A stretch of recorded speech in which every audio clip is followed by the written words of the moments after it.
Ina rangatira tēnā koutou, and ina tangata mai ina hauwha tēnā koutou, tēnā koutou, tēnā koutou katoa.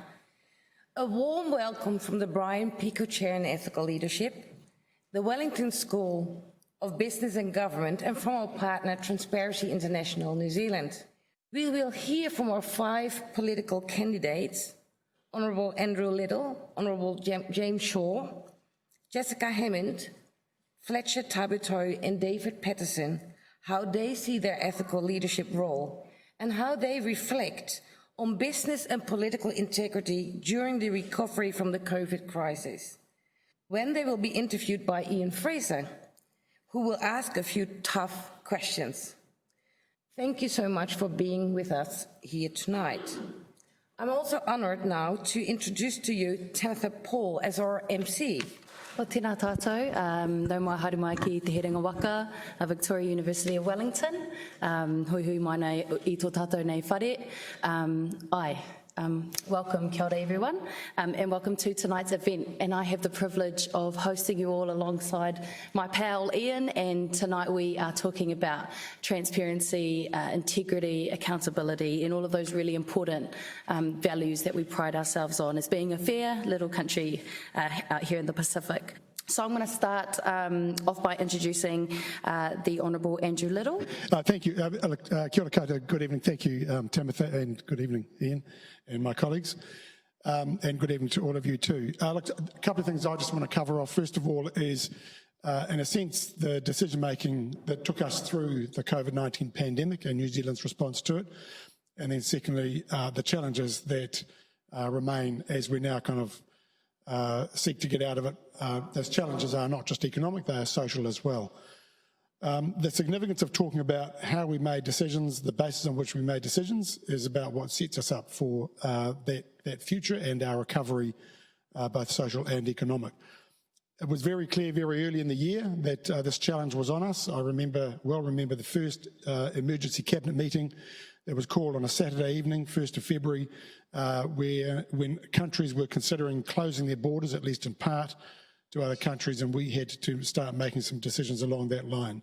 Right from then, and every decision that the government of the day made was based on the science, the medical advice that we received, and it was important that we got the balance of making sure we were informed, scientifically and medically informed, and that the political considerations that we were taking into account weren't ones that were about kind of setting ourselves off against each other, but about the judgments about what, how we are effective, how we're going to communicate, and how we bring people with us.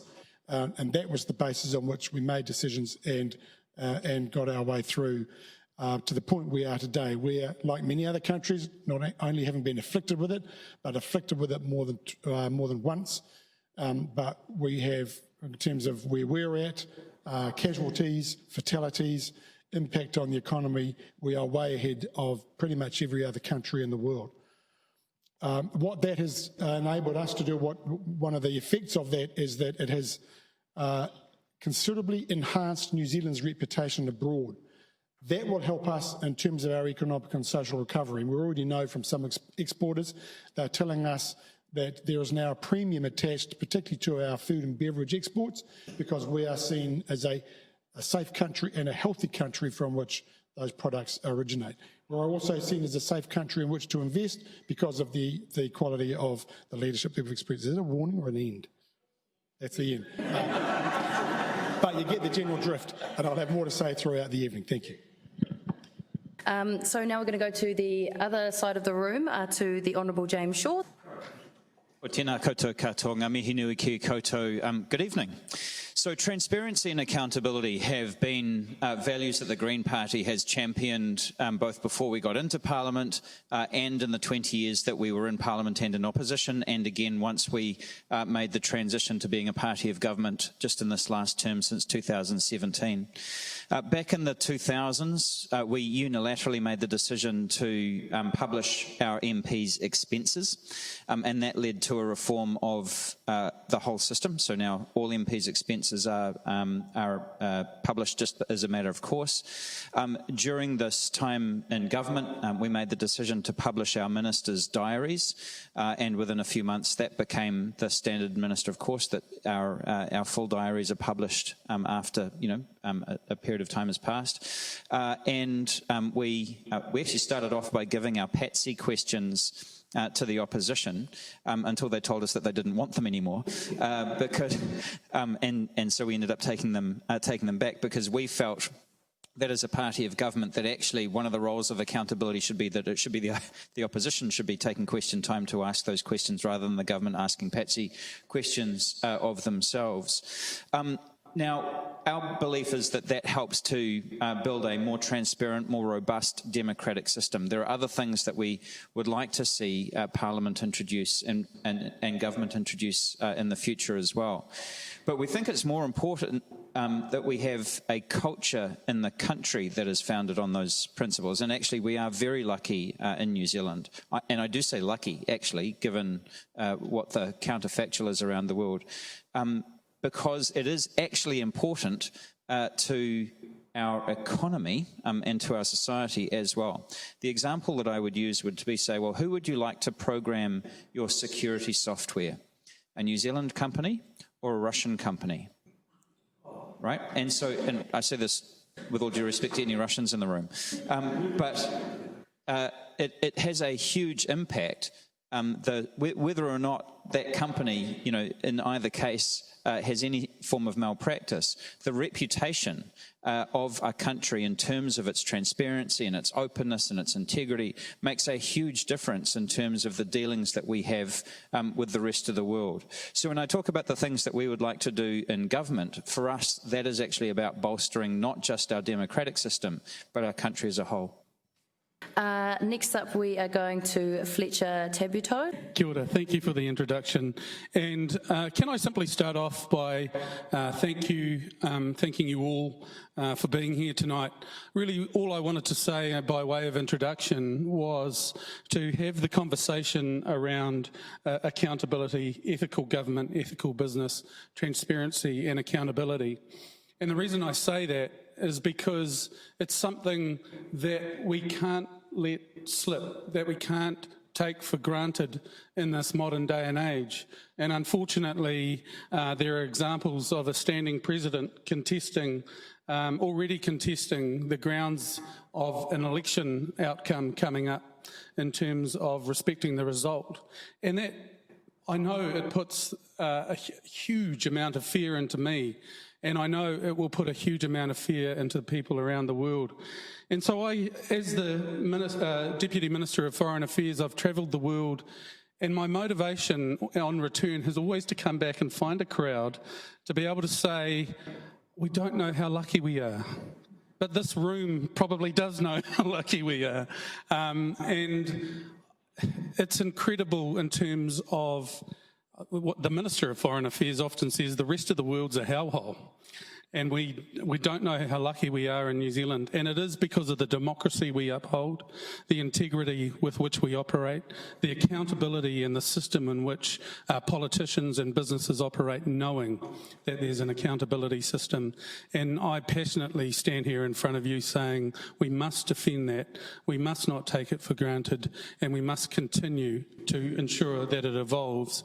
And seeing as I have a little bit of time left, I'd like to acknowledge the Minister here in terms of our COVID response with New Zealand First ministers in the Cabinet room making these incredibly difficult calls on how to respond to COVID. I wasn't in the room, so I'm allowed to say it was a masterclass, and it means that we're able to congregate here tonight and have this discussion amongst ourselves and do so knowing that we can go home well and in good sound mind, hopefully. So look, thank you so much for being here. I look forward to answering your questions and the questions from the audience. Kia ora koutou. I should have said Bula Vinaka, Fijian language week. And now we're going to go on to Jessica Havens. Thanks, Tamitha. Kia ora tātou. So, I'm very proud to be the Opportunities Party candidate for Ohariu for the second time and, to be among this exalted panel. So thank you for having me. At TOP, we really believe that strong institutions make a strong country, and we think that democracy is a fragile thing, and we look at what happens in the United States with the president. We're not immune to any of these things, and organisations like Transparency International help to underline the importance of these strong institutions to protecting our democracy, which protects our way of life. So I too would like to congratulate the government on following the advice of experts and keeping us in a really good position when it comes to COVID, but I would like to ask them why they ignore the evidence on just about everything else. So they are very good, and this does not just apply to Labor, this applies to every government that I've seen for the last 30 years.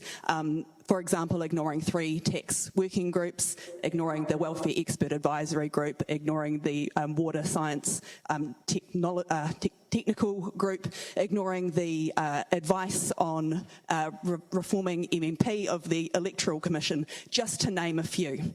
So that is a thing that makes TOP different, is that we believe that not just COVID is not the only crisis that kills. The housing crisis kills, poverty kills, climate change kills, and we can use expertise to save lives and make New Zealand a better place. So that is what TOP stands for, and that is what I stand for, looking into the long term, looking to not just the electoral term, looking after people who can't vote, protecting our institutions, following the evidence. Plus, everything we promise, unlike some parties up here, is fully costed, because we think that it's important that when politicians make promises, they are able to deliver on them. Every time a politician fudges an answer, makes a promise they can't keep, takes money that undermines at least the appearance of transparency and democracy, this weakens our institutions and weakens our, as some of these gentlemen have pointed out, weakens our reputation overseas also. Kia ora. And on to our final candidate for the evening. Welcome, David Patterson. Kia ora, thank you. And thank you all for the great work you do in supporting Transparency International and the work that they do. Now, I was told that I had a little moment for a pitch, and that as long as I made some tangential reference to transparency, I'd be okay. So I'm going to be transparent about what I'm doing. And secondly, I'm being transparent about what we're now facing in this economy. With a negative 12.2% quarter, New Zealand is in recession. 170,000 more people will be unemployed than in March over the course of the next year.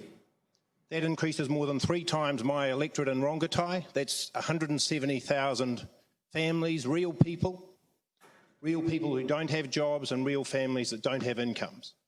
And we've got a lot worse than that, in the sense that a lot of people also have that are not in that 170,000 also have quite a significant reduction in their hours of work.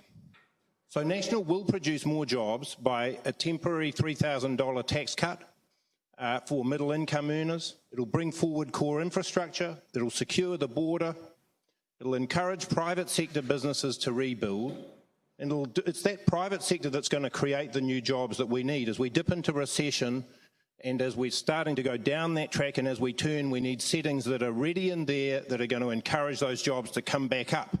And it's the private sector that by and large are going to do that. And so National's settings broadly are in that space a $10,000 grant for businesses to take on each new employee, $30,000 in capital to start a new business where a person has lost their job, faster tax depreciation when you make new plant investment, reskilling and retraining and new apprenticeships, repealing the RMA, more flexible labour laws, and doubling the NZ tech sector by 2030. For private businesses and for the jobs that they create, this is a recipe for hope, the type of hope that Bishop Tutu refers to when he says Hope is being able to see light when all around you is darkness. Thank you. Can I please thank our speakers tonight, our four political candidates, Tamitha and Ian. Can you join me in thanking them?